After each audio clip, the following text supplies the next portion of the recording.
sont informés. Si les gens ne savent pas, ils ne savent pas. Donc il faut les informer. Tu finis déjà? Ok. Alors cette année, déjà bonsoir tout le monde. Qui ne me connaît pas? Ok, repentez-vous.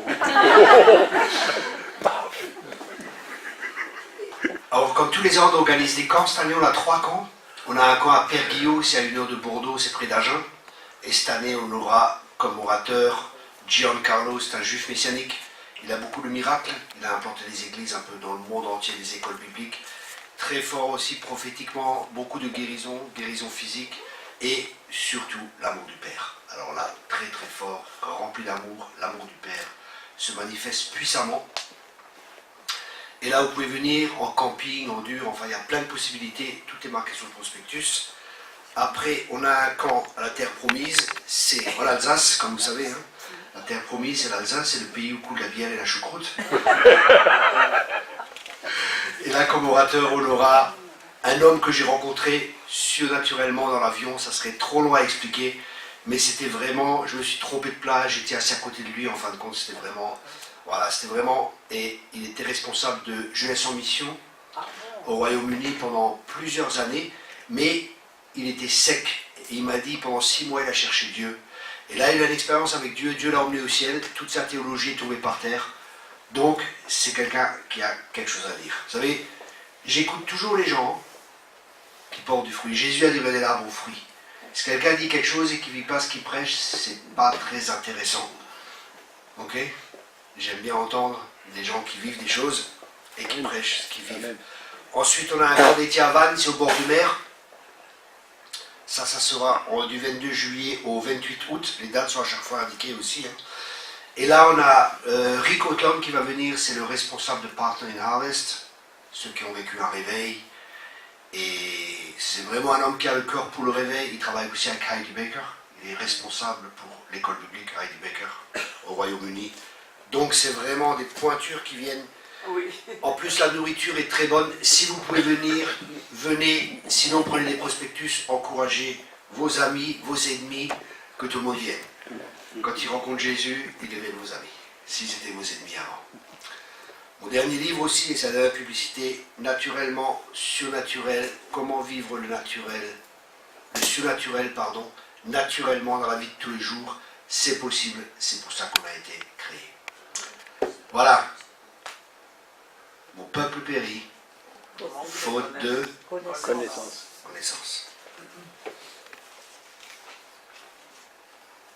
Mon peuple périt, faute de connaissance. À la nouvelle naissance, Christ est venu habiter en nous. Okay?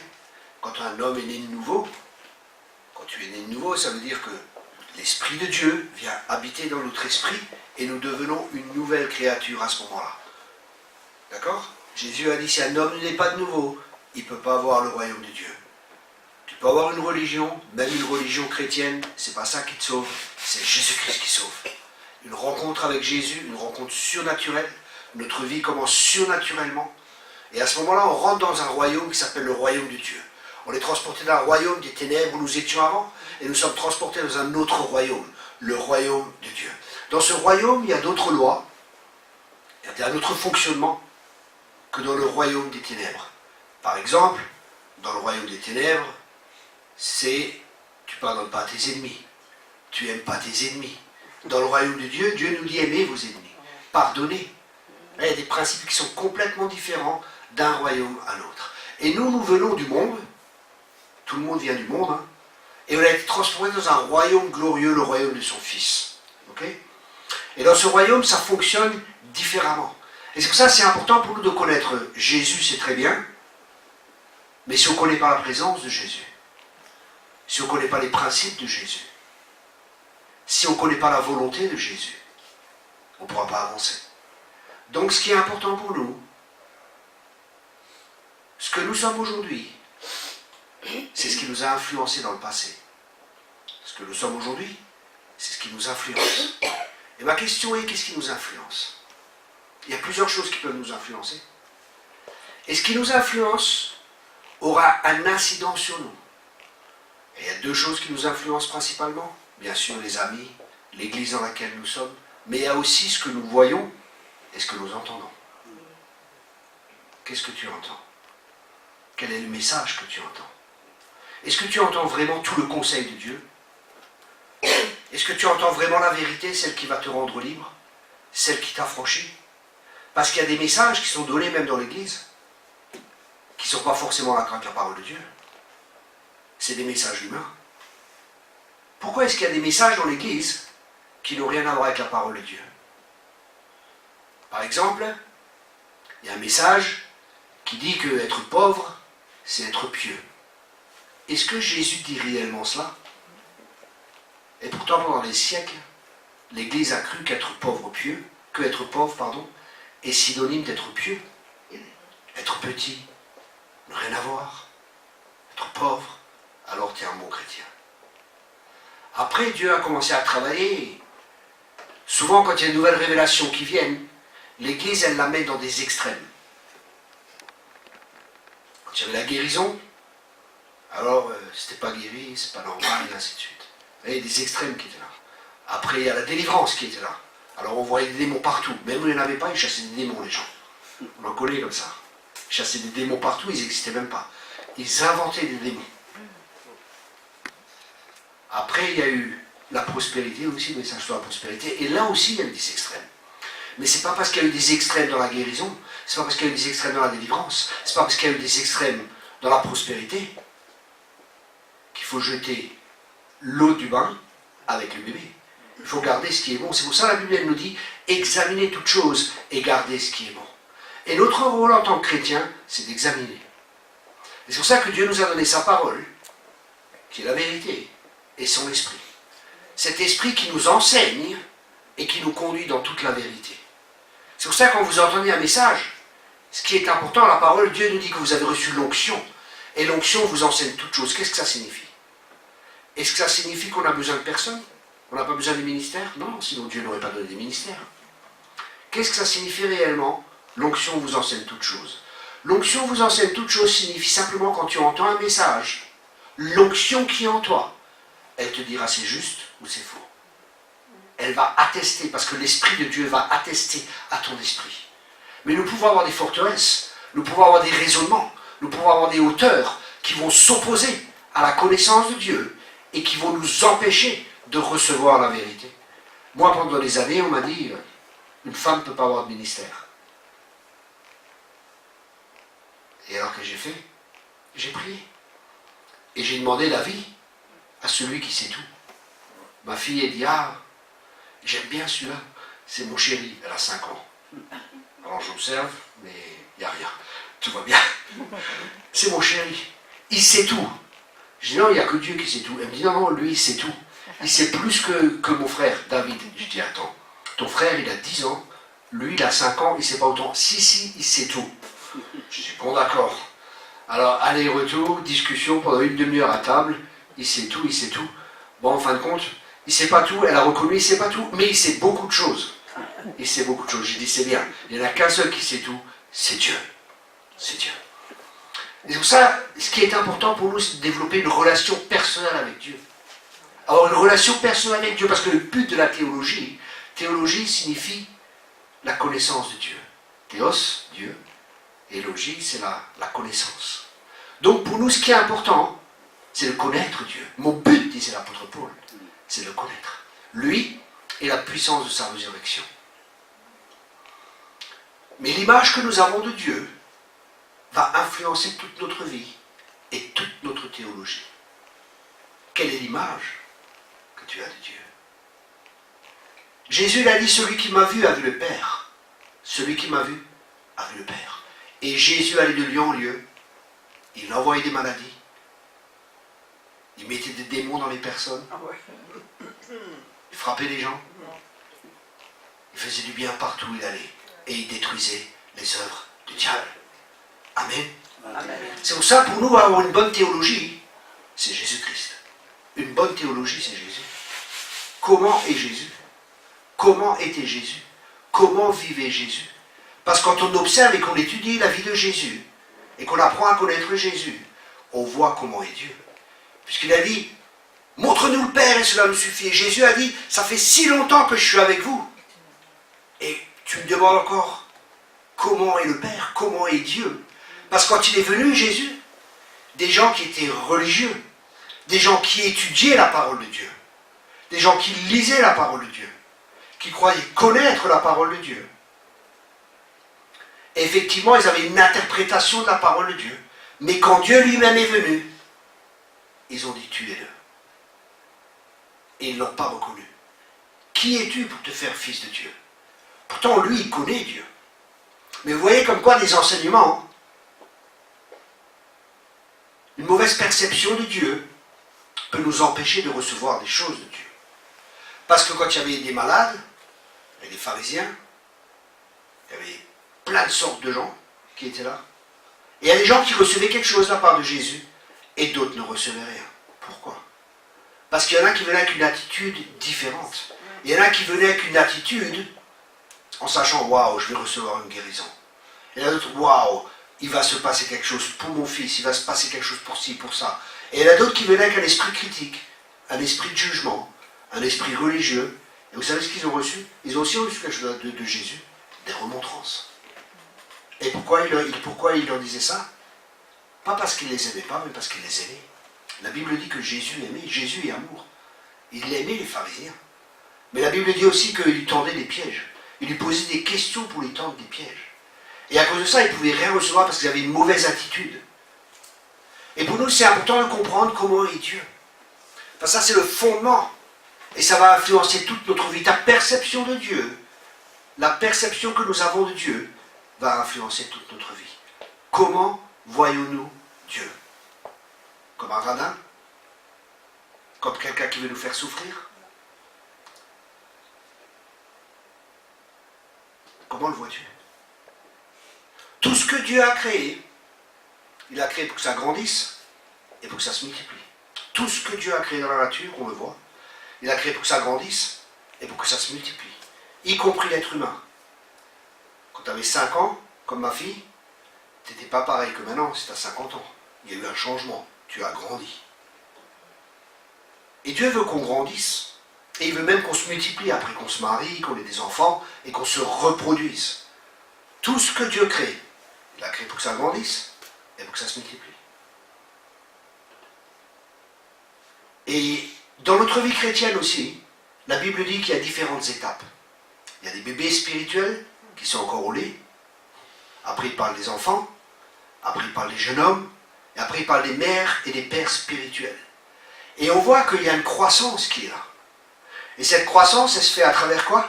Elle se fait à travers différents facteurs. Mais un des éléments qui est très important, c'est notre âme. C'est pour ça que la parole de Dieu nous dit,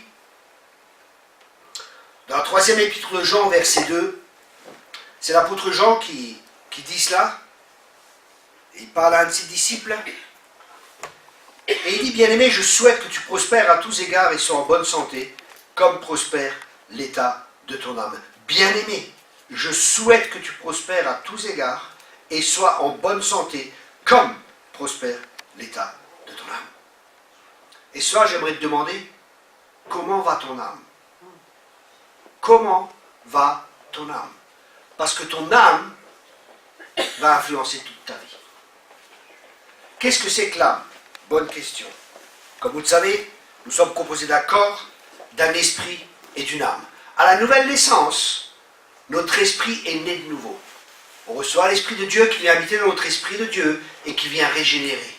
Mais après, la Bible nous exhorte. Vous savez, quand on est né de nouveau, on n'a pas d'un coup les yeux bleus. On n'a pas d'un coup les cheveux gris. On ne grossit pas, on ne maigrit pas. On est toujours pareil. Le corps n'est pas changé et l'âme non plus n'est pas changée. Donc il y a un travail à faire. Et ce travail, c'est ce que la Bible appelle le renouvellement de l'intelligence. Romains 12, verset 1, offrez vos corps comme un sacrifice vivant, saint et agréable. Et après il dit, renouvelez votre intelligence. Renouvelez votre intelligence. Et ça, c'est à nous de le faire. C'est à toi et à moi de renouveler l'intelligence. Et ne vous coulez pas dans le siècle présent. Ça veut dire, en renouvelant notre intelligence, on ne pense pas comme le monde pense, on ne vit pas comme le monde pense, et on n'a pas les résultats que le monde a. On a, pour avoir quelque chose que nous n'avons pas, il faut penser différemment. Il faut agir différemment. Et c'est pour ça qu'il y a beaucoup qui sont contre la prospérité. Parce que la prospérité va te demander de changer. La prospérité va te demander de changer de mentalité. La prospérité va te demander de sortir de la barque. La prospérité va te demander de prendre des risques. Et je parle de la prospérité sur la parole de Dieu. La prospérité dans la famille, la prospérité dans ta santé, la prospérité dans ton travail, la prospérité dans les finances aussi, la prospérité dans tous les domaines. Dieu veut que tu prospères à tous égards. En grec, à tous égards signifie à tous égards. Vous savez, il y a une théologie qui dit que Jésus était pauvre. Mais la Bible dit que Jésus, il y avait des femmes qui soutenaient son ministère et qu'il y en avait même un qui tenait la bourse et qu'ils envoyaient dans le sac. Et la Bible dit aussi que celui qui ne s'occupe pas de sa famille, il est pire qu'un inconverti. Alors si Dieu est le Père de Jésus et qu'il ne s'occupe pas de son Fils, quand il est né, Jésus, qu'est-ce qu'ils ont amené? De l'or, de l'encens et de la myrrhe. Waouh! Que des choses de valeur pour le roi des rois. Jésus n'était pas pauvre. Il avait une tunique d'une seule pièce. Quand il est mort à la croix, ils ont joué sa tunique. Pourquoi? Parce qu'elle avait de la valeur. Si elle n'avait pas de valeur, pourquoi est-ce qu'ils ont joué cette tunique? Vous voyez comme la religiosité peut nous retenir. La religiosité peut nous empêcher d'entrer dans les plans de Dieu. Et je crois que la prospérité financière, c'est que tu es tout ce que Dieu veut que tu aies pour être béni toi-même et pour pouvoir bénir les autres. La prospérité doit toujours avoir un but. Pour certains, être prospère, ça veut dire avoir des millions. Reinhard Bonke, il lui fallait des millions pour évangéliser, pour gagner des âmes. Une évangélisation coûte à peu près 1 euro par personne. Il a fait des évangélisations avec 1 million de personnes, ça coûte 1 million. Il avait besoin d'1 million pour payer. C'est pas tombé comme ça du ciel. Vous comprenez comme nos raisonnements et nos pensées peuvent s'opposer aux choses de Dieu. Là, actuellement, j'ai lu Porte ouverte. Les pasteurs, l'islam est en train de grandir en Afrique, de plus en plus. Et ma question était, et il était écrit, l'islam grandit, et les serviteurs de Dieu ne sont pas assez formés. Qu'est-ce qu'on fait? Oh Seigneur, fais quelque chose, Seigneur. Agis, Seigneur. Non, arrête. Fais quelque chose, toi. Qu'est-ce que tu fais quand tu vois un problème? Tu es appelé à être une solution. Qu'est-ce que j'ai fait? J'ai envoyé des milliers de livres. Et je vais continuer à envoyer. Mais vous savez quoi? Ça coûte des sous. Ça coûte de l'argent. L'argent doit servir à quelque chose. L'argent doit servir à ce que le royaume de Dieu grandisse. Et après, les gens vont vous critiquer. Mais ils ne savent pas ce que vous faites. Vous savez, il y a des gens qui ont critiqué Kenneth Copeland. Je ne sais pas si vous connaissez. Et Reinhard Bonke a dit, c'est pas Kenneth Copeland qui l'a dit, qu'une grosse partie de son ministère a été financée par Kenneth Copeland. Ça veut dire que des millions d'âmes ont été sauvées parce que quelqu'un a compris les principes du royaume de Dieu et a béni pour que des âmes puissent être sauvées. L'argent est important. Le problème, c'est pas l'argent. L'argent n'est jamais un problème. C'est le cœur qui est un problème. Parce que tu peux donner 100 euros à une prostituée, ou tu peux donner 100 euros à un orphelin, ou tu peux donner 100 euros dans la drogue. C'est ton cœur qui va décider où est l'argent. Donc le problème, c'est pas l'argent. Le problème, c'est le cœur. Et le problème, c'est notre âme. C'est pour ça que l'apôtre Paul nous encourage à renouveler notre âme. Et qu'est-ce que c'est notre âme? C'est notre intelligence, c'est notre pensée, et c'est notre volonté. Notre volonté, elle dit ce que l'on veut. Qu'est-ce qui influence notre volonté? Est-ce que c'est la parole de Dieu? Est-ce qu'on cherche d'abord le royaume de Dieu et sa justice, et le reste nous sera donné par-dessus? Vous savez, Paul, il était drogué, il n'avait rien. Dieu l'a fait prospérer. Il a une maison, il a une femme, il a une fille qui va faire l'école publique bientôt. Par la foi. Amen. Amen. Il a une maison, prospère, mais drogué, il n'avait rien. Moi, j'étais trafiquant de drogue, proxénète, j'avais rien. Je suis marié, j'ai 2 enfants, ils sont très très beaux, ils ressemblent au père. Et je prospère. Et je prospère. Mais, j'ai commencé avec rien de ministère. J'avais juste assez de quoi vivre. Mais j'ai persévéré. J'ai fait confiance à Dieu. Et Dieu, il voit, est-ce que tu gères bien? Est-ce que tu gères pas bien? Et Dieu te fait prospérer. Bien sûr, c'est une grâce, parce que tout est grâce dans le royaume. je ne mérite rien. C'est Dieu qui fait grâce. Mais en même temps, la grâce de Dieu n'était pas vaine pour moi, disait l'apôtre Paul. Ça veut dire que la grâce, c'est les capacités que Dieu te donne pour que tu les utilises. Vous savez, j'ai discuté avec des hommes d'affaires chrétiens, ils me disent, tu sais, c'est terrible des fois pour nous. Les chrétiens viennent, ah, t'es un homme d'affaires, ceci, cela. Mais ils ne savent pas tout ce qu'ils font avec les finances. Ils ne savent pas tous les combats qu'ils ont. Ils ne savent pas qu'ils s'occupent de familles, s'ils ont 10, 20, 30 employés, qu'ils ont de responsabilité pour 30 familles. Et que peut-être ils ont donné leur héritage pour monter une affaire. Et peut-être c'est Dieu qui leur a dit d'ouvrir une entreprise. Vous comprenez? On est très facile à critiquer en France. Très très facile. Ce que tu critiques, c'est ce que tu repousses. Ce que tu honores, c'est ce que tu attires. Ce que tu critiques, c'est ce que tu repousses. Et beaucoup de gens critiquent des ministères, ils critiquent, mais ils ne savent pas le prix qu'ils ont payé. Ils ne connaissent pas leur cœur. C'est pour ça, abstenez-vous. Jugez par l'esprit. Jugez pas humainement. Jugez pas avec votre religiosité. Jugez pas avec vos propres pensées. Jugez pas avec des concepts humains. Mais demandez à Dieu ce que lui en pense. Ah, c'est ça qui est important. Nous, on peut se tromper, on est des êtres humains. Mais Dieu ne se trompe pas. Parce que l'homme regarde à ce qui frappe le regard. Mais Dieu regarde au cœur.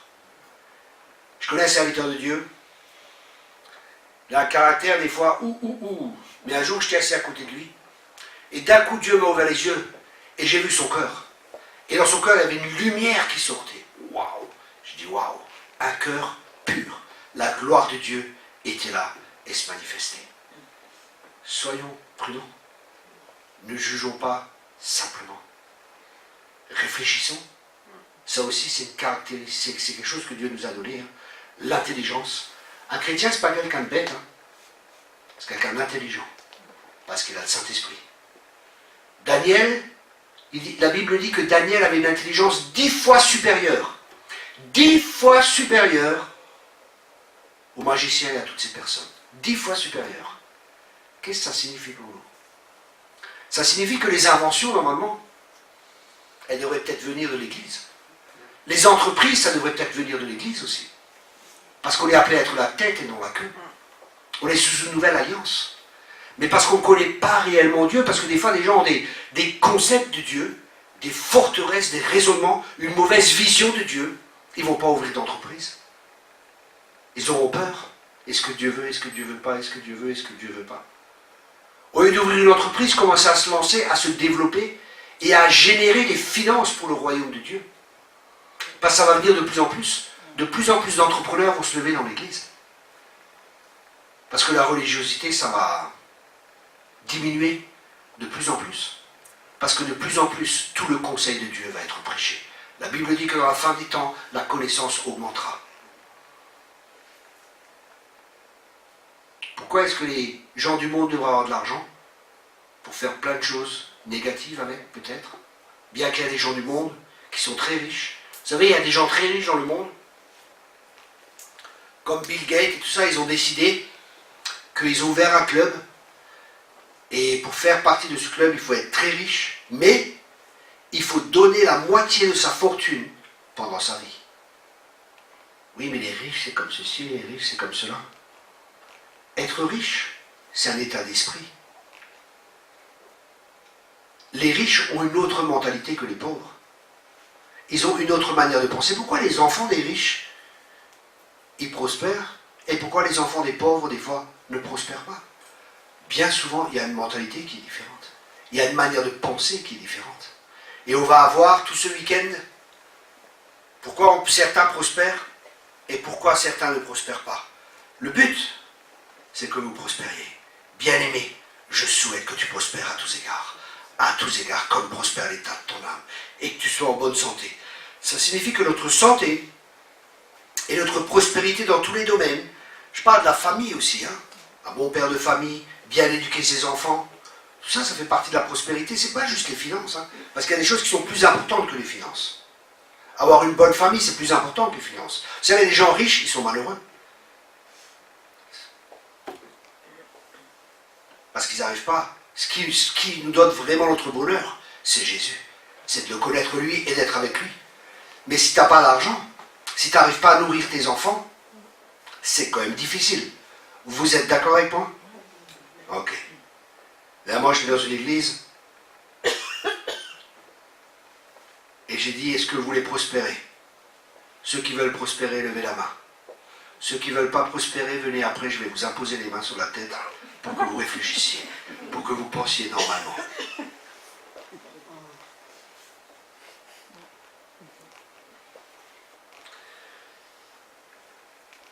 Il n'existe pas seulement les domaines de l'esprit et du corps, il existe aussi le domaine de l'âme. Et l'état de notre âme est très important. Comment allez-vous aujourd'hui avec vos pensées? Comment allez-vous aujourd'hui avec vos sentiments? C'est très important ce que je vais enseigner, parce que ça correspond à votre vie de tous les jours. Vous savez, j'ai pas envie d'enseigner des choses, les anges sont bleus, ils sont verts, et un jour au ciel, ça sera comme ça et comme ça. Ça ne sert à rien du tout. Il faut les enseignements pratiques, que les gens puissent mettre en pratique dans la vie de tous les jours, afin de prospérer à tous égards. Amen. Amen. Notre âme a besoin d'être dressée, afin que nous commencions à avoir la pensée et les sentiments d'un vainqueur. A joué avec Smith Wigglesworth. Vous connaissez Smith Wigglesworth? L'homme qui a eu beaucoup de miracles. Il a lu qu'un livre toute sa vie, c'est la Bible. Et il n'a pas lu qu'une fois, il l'a lu plusieurs fois.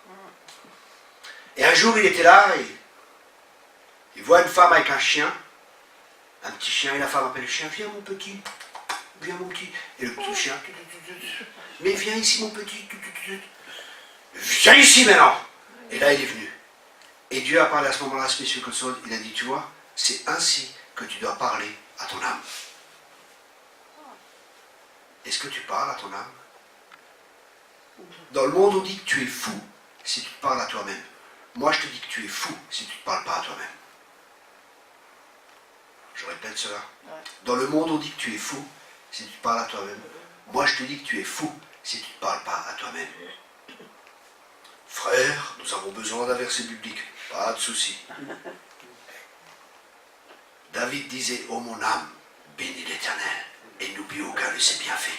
C'est lui qui te retire de la fosse, c'est lui qui te guérit de toutes les maladies. Commence à parler à ton âme. Arrête de gémir là-dedans. Réjouis-toi dans le Seigneur. Arrête de te plaindre.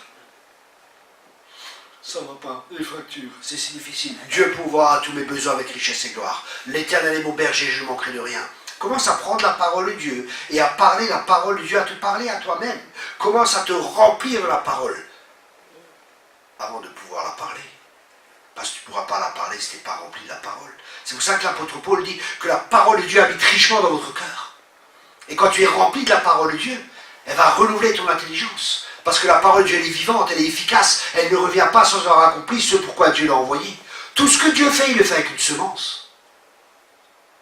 Et tu es une semence incorruptible. Et cette semence incorruptible, c'est la parole de Dieu.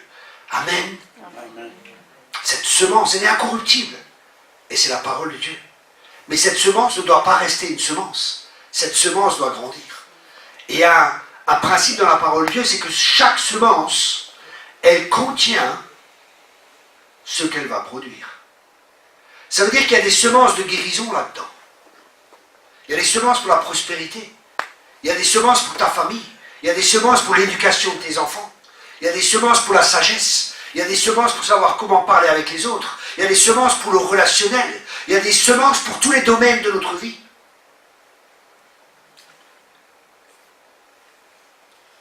Un jour, ils ont demandé, un homme est venu vers un paysan. Il a dit, est-ce que tu as planté des patates cette année? Il dit, non, non. J'avais peur que le ver qui mange les pommes de terre, il vienne et qu'il détruise tout. Ok?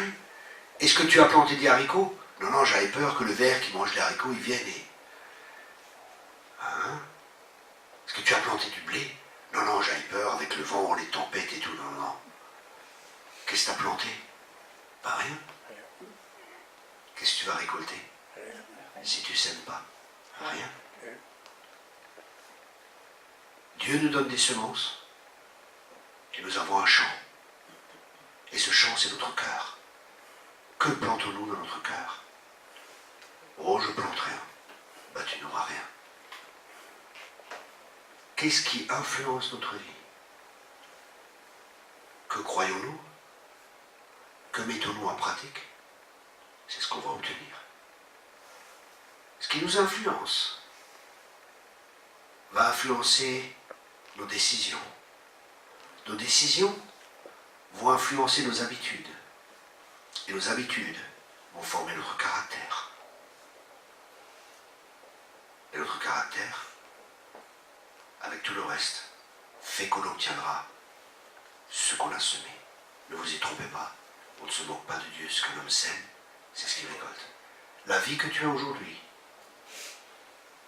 est liée aux pensées que tu avais hier. Si tu vas avoir une autre vie, change ta manière de penser. Change ta manière de faire. Et tu auras d'autres résultats. Si tu ne changes pas ta manière de faire, ta manière de penser, ta manière de faire, tu ne changeras pas tes décisions. Tu auras toujours les mêmes résultats. Mais la question est, qu'est-ce qui t'influence? C'est le commencement, c'est l'influence. Qu'est-ce qui nous influence? Qu'est-ce qui influence nos vies? Oh, en tant que chrétien, il faut être pauvre. Pour être pauvre, il ne faut rien faire du tout. Ça vient tout seul. Un jour, il y a quelqu'un qui m'a dit, je prêchais ça. Il m'a dit, tu sais, je ne crois pas en la prospérité. J'ai dit, je te rassure, ça ne t'arrivera pas.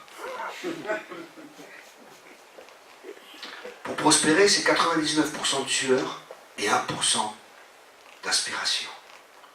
Ça demande du travail. Ça demande des efforts. Ça demande de mettre en pratique ce que Dieu nous dit de faire. Ce message, je ne l'ai pas trop aimé. Vous savez, on voit des gens, je vais des fois dans des pays, et je vois des gens qui viennent d'autres pays, qui viennent dans ce pays, ils savent à peine parler la langue, et au bout d'un certain temps, ils roulent en Porsche Cayenne. Au bout de 2-3 années, très rapidement. Pourquoi? Ils ont une autre mentalité. Ils travaillent, ils ouvrent des entreprises. Eux, ils ne viennent pas pour travailler pour un patron. Ils viennent pour ouvrir une entreprise. Ils viennent pour gagner. Et nous avons été créés pour gagner. Nous avons été créés pour être vainqueurs. Quelle est la mentalité que tu as? Si ça te suffit, ne te plains pas. C'est ok. Ne te plains pas de ce que tu permets dans ta vie. Vous saisissez ce que je partage? Ça va? C'est bien quand même ce soir. Lorsque nous regardons l'état de notre vie, nous voyons le reflet de l'état de notre âme. Quand on a un problème dans notre vie, celui-ci a d'abord existé dans notre âme.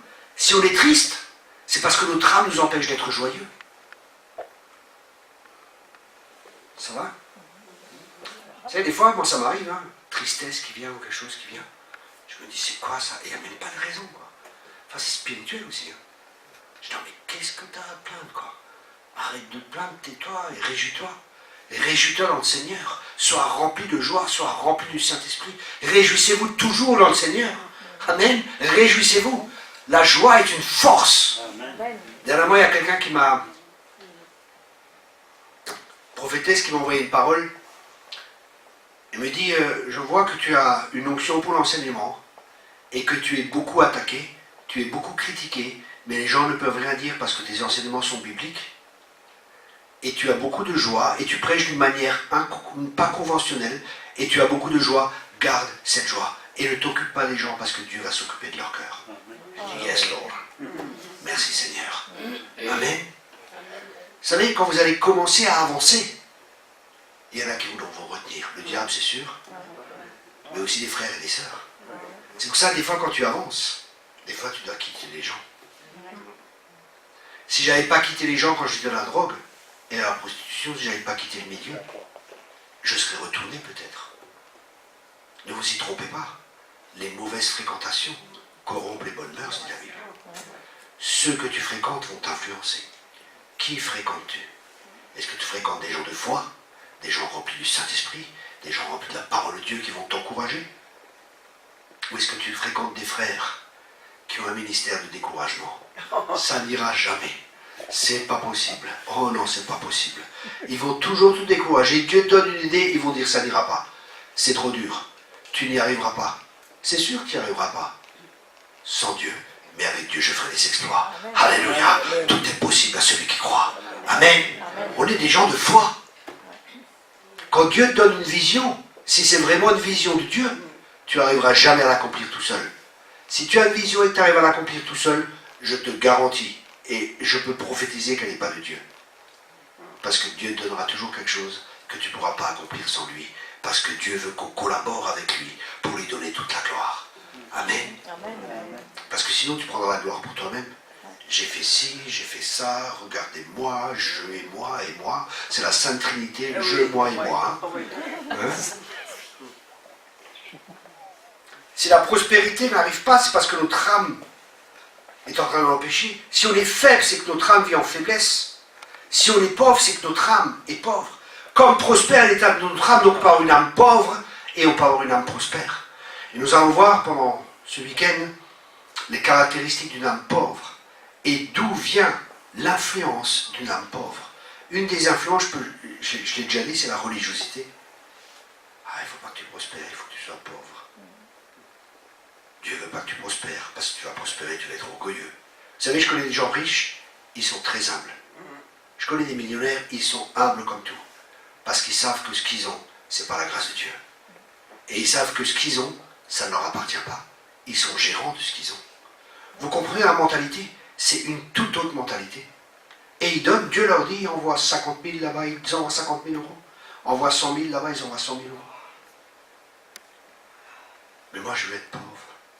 Si j'ai juste pour moi, ça me suffit. Tu sais ce que t'es? T'es juste un égoïste. Hein? Parce que tu penses qu'à toi. Si tu penses aux autres, tu veux plus. Comme ça, tu peux bénir. Amen.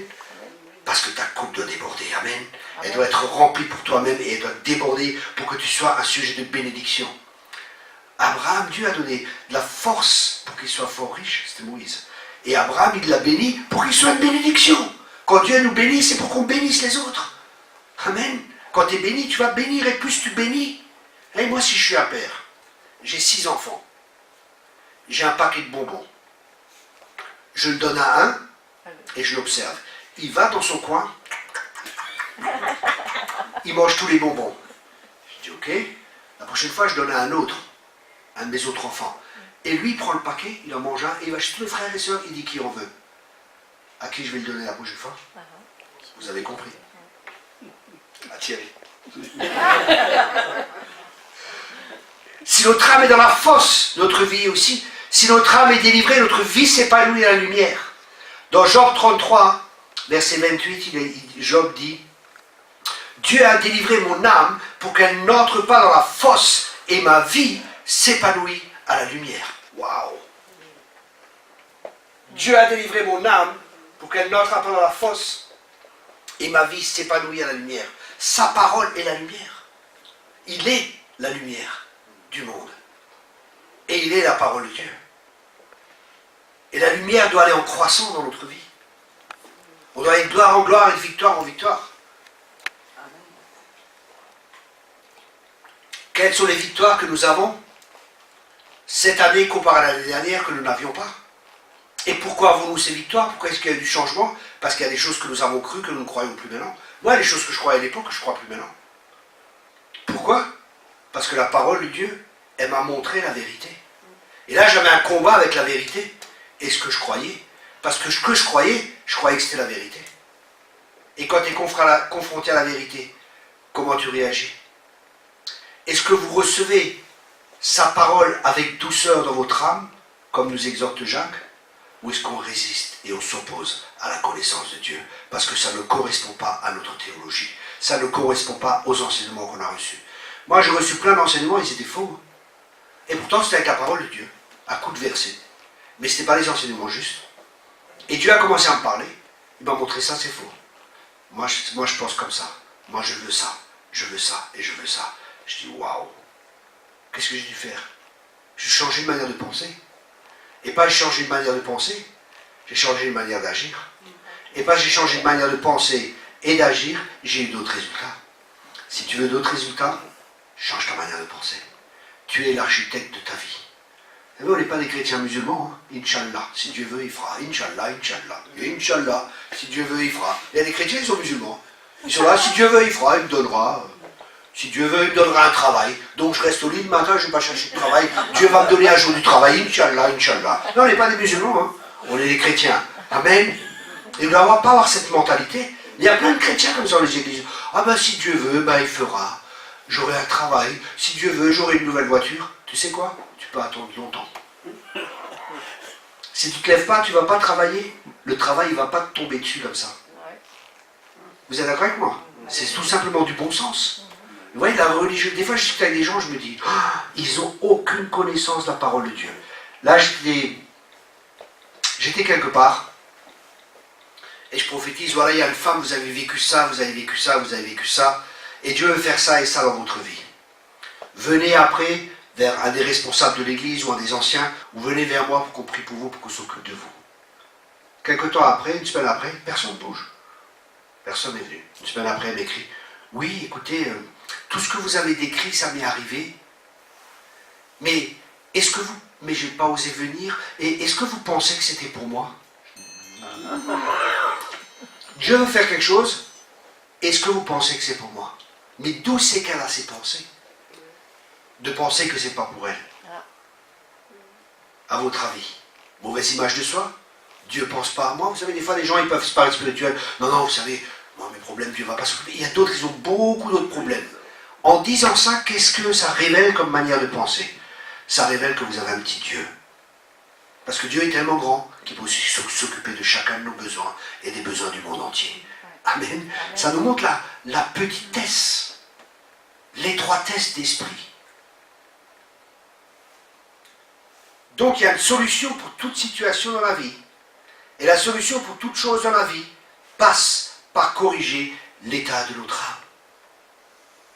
Corriger notre âme est une chose très importante pour que celle-ci puisse commencer à prospérer à tous les égards. Proverbe 11, verset 17. Proverbe 11, verset 17. L'homme bon fait du bien à son âme, mais l'homme cruel trouble sa propre chair.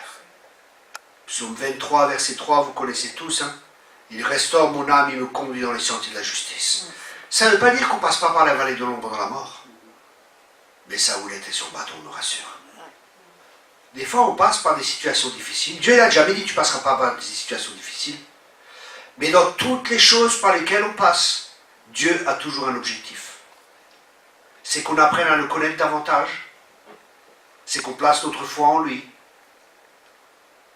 Et c'est pour qu'on ressorte vainqueur de la situation dans laquelle on est. Et Dieu, quand il permet les choses, si nous agissons de la bonne manière, toute chose concourt au bien de ceux qui aiment Dieu. Je ne sais pas dans quelle situation tu es, mais je sais que si tu as la bonne attitude, Dieu t'amènera la bonne altitude. Je ne sais pas dans quelle situation tu es. Alors je ne dis pas de remercier Dieu pour des choses qui arrivent dans ta vie. Hein. Ça aussi, il y en a qui disent, oui, si tu es malade, remercie Dieu. Si tu as ça, si tu n'as pas d'argent, remercie Dieu. Non, mais tu ne vas pas remercier Dieu pour ça. Tu vas remercier Dieu parce que c'est promesse. Je te remercie Seigneur parce que la guérison est là. Je te remercie Seigneur que tu vas me sortir de là. On proclame la parole de Dieu, on ne proclame pas les problèmes. Ça va? Souriez, vous êtes filmés. Enfin, moi, je suis filmé en tout cas. Donc, la prospérité va dépendre de la prospérité de notre âme. Parce que la Bible dit dans Proverbe 23, verset 7. Proverbe 23, verset 7. Je vous donne des versets, hein, parce que l'enseignement doit être fondé sur les Écritures. Hein.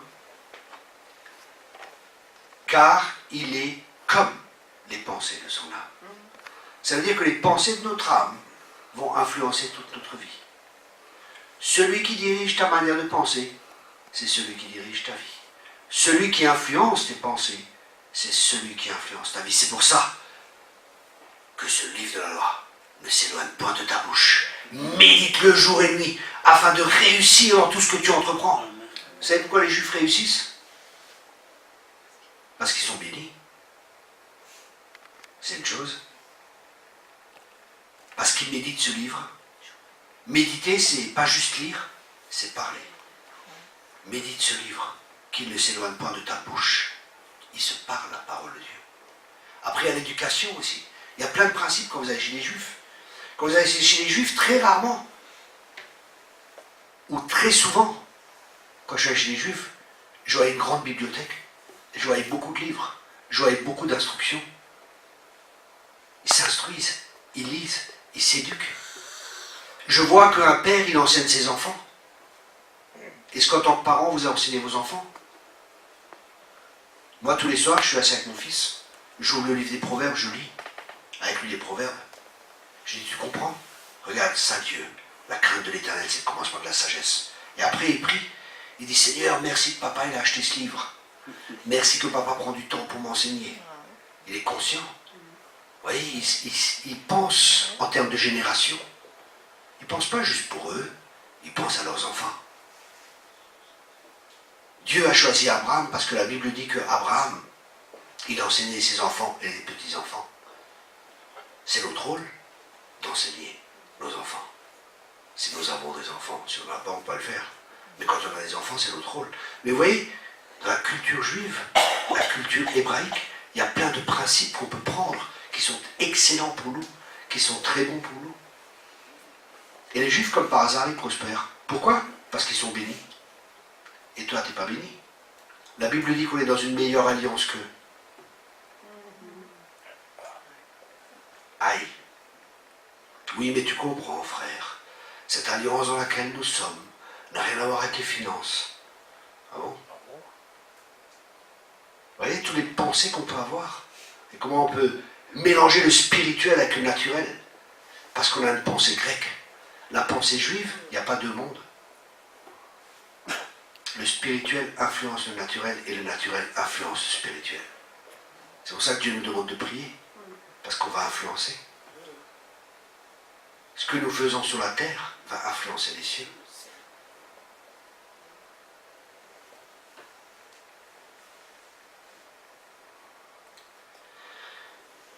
Si quelqu'un pense qu'il est timide, qu'est-ce qui va se passer? Il va être timide. Si quelqu'un pense qu'il n'est pas beau, qu'est-ce qu'il va faire? Il ne va pas se soigner. Si quelqu'un pense qu'il est pauvre et qu'il n'est pas beau, comment il va se comporter? Comment il va être? Là, des fois, j'ai vu des femmes très belles. Je dis, vous êtes très belles. Ah non, non, non, non, non. Se maquille pas, rien. Porte pas de beaux habits, rien. Pourquoi? Parce qu'elle pense qu'elle n'est pas belle. Alors que Dieu dit qu'on est des créatures merveilleuses. Non, pas pour moi. Ah bon? Bah Dieu s'est trompé, excuse-moi, avec toi, il s'est trompé. En te créant, il a fait une erreur. Il t'a créé, il a fait de toi une créature merveilleuse, et après il s'est dit, mince, je me suis trompé avec cette personne. Nous sommes toujours associés à ce que notre âme est. C'est pour cela que nous devons la faire évoluer. La prospérité, et je répète, je ne parle pas que de la prospérité financière, la prospérité dans tous les domaines de notre vie, commence dans notre âme. Dans la Bible, il y a deux domaines qui sont spécialement liés à notre âme. Le premier, c'est la prospérité. La prospérité que nous recevons dans notre vie sera le résultat de l'état de notre âme. J'ai lu avant 3 Jean, verset 2. Et la prospérité à tous égards. Et je répète, lorsqu'on parle de prospérité, je ne parle pas uniquement de richesse matérielle, parce qu'on peut avoir beaucoup d'argent et être malheureux. On peut être riche et malade, riche et vaincu, et encore être riche et pas être dans la volonté de Dieu. La prospérité dans la Bible, elle est bien plus étendue que cela. Elle comprend les domaines spirituels, émotionnels, familial, physique, social et aussi financier. Vous savez, j'ai remarqué que dans les églises religieuses, on ne parle pas de deux choses. Il y a deux choses dont on ne parle jamais. Le fric et le sexe.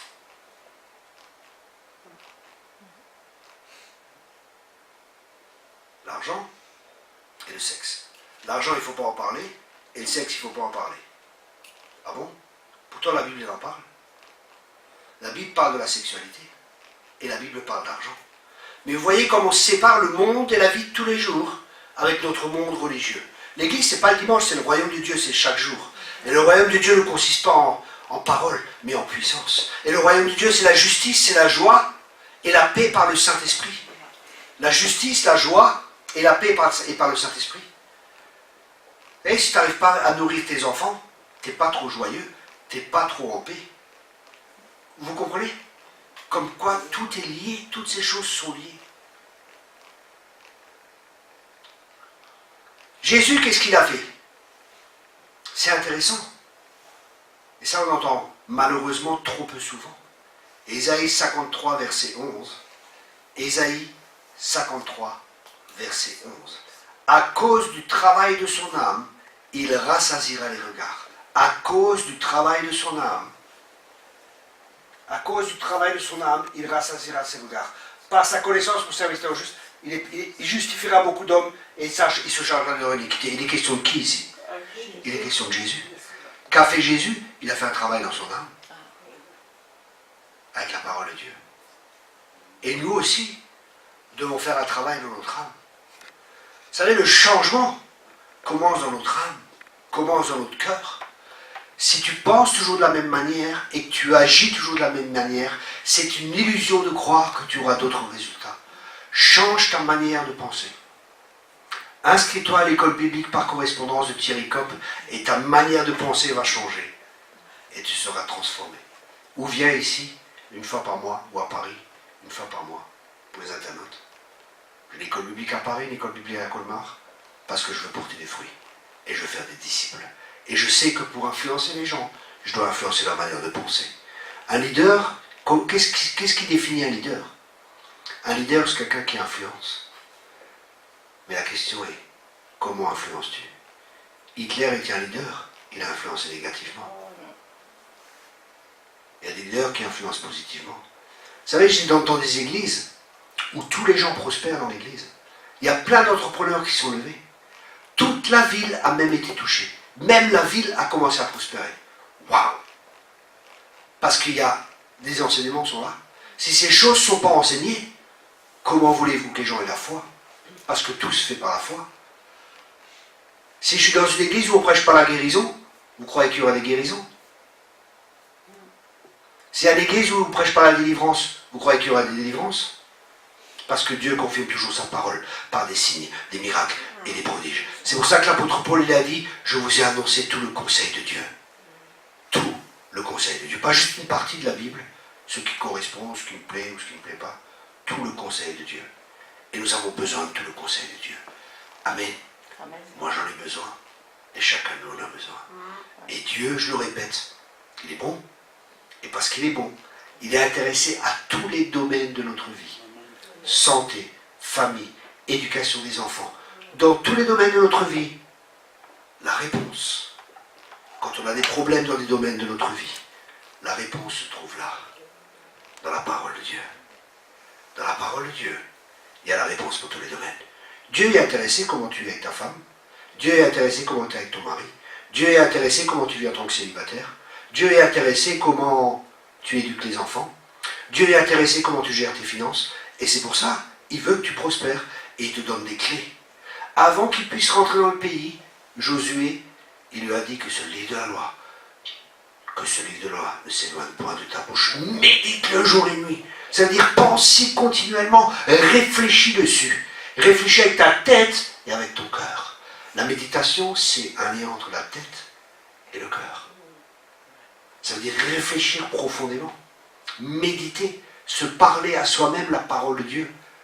Parce que la foi vient de ce que l'on entend et ce que l'on entend vient de la parole de Dieu. Alors commence à devenir ton propre prédicateur. Commence à te prêcher à toi-même. Arrête de te plaindre. Oh mon âme. Arrête de te plaindre mon âme. Bénis l'Éternel et n'oublie aucun de ses bienfaits. C'est lui qui te délivre de la fosse. C'est lui qui te guérit de toutes les maladies. C'est lui qui a des projets de paix et non de malheur et un avenir plein d'espérance pour toi. C'est lui l'Éternel, mon berger, qui me conduira vers de verts pâturages. Dernièrement, j'ai écouté une prédication, et oui, j'écoute beaucoup de prédications quand je suis en voiture. Là, j'étais à Saint-Étienne, cette semaine, j'ai fait 600 km aller, 600 km retour. Ça fait beaucoup d'heures dans la voiture. Et qu'est-ce que je fais dans la voiture?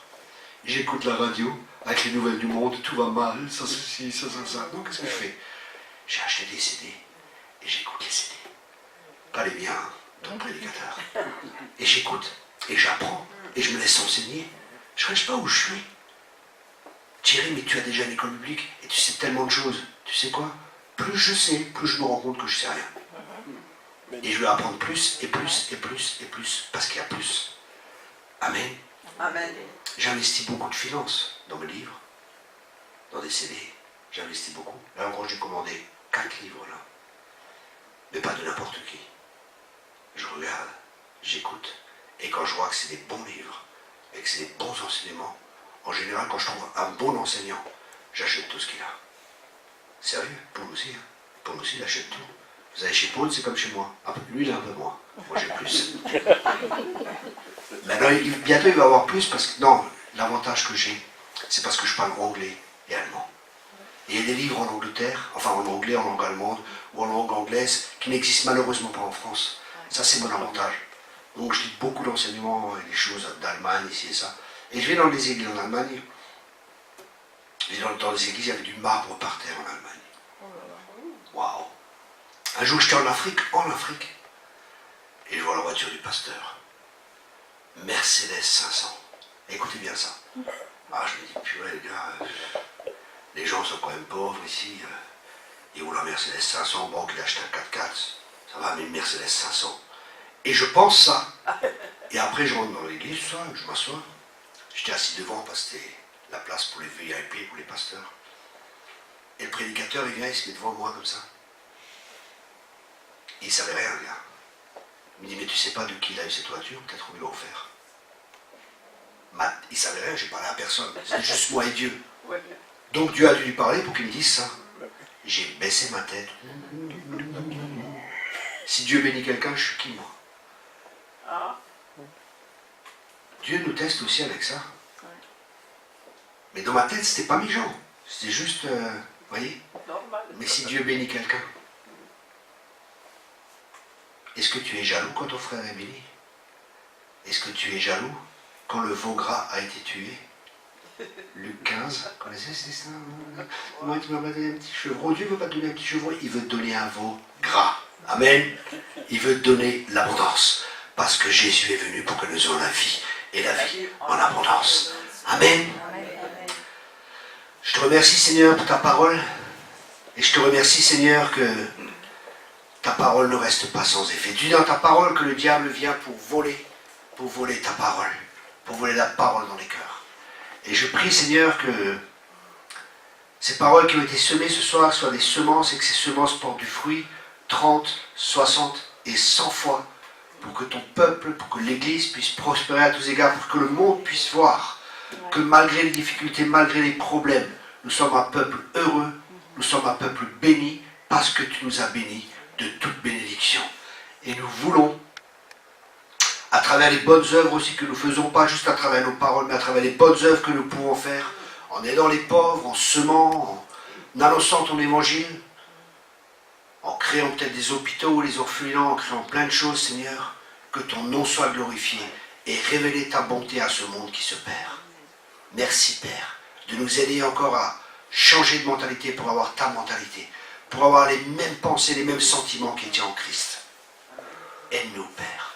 Donne-nous cette faim et cette soif de ta parole, que les raisonnements, que les choses qui ne sont pas à ta gloire, qui soient ôtées de notre vie, que nous soyons pas à 400% pour toi, Seigneur.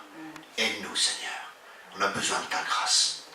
Aide chacun de mes frères et que ta bénédiction qui n'est suivie d'aucun chagrin repose sur chacun, que chacun passe une bonne nuit, que chacun médite, que tu parles à chacun par ton esprit, où il y a des choses que nous devons changer pour avoir d'autres résultats. Parle-nous, Saint-Esprit, et fais-nous la grâce d'accomplir ce pourquoi nous sommes sur cette terre. Dans le nom de Jésus. Amen et Amen. Merci beaucoup. Bonne soirée.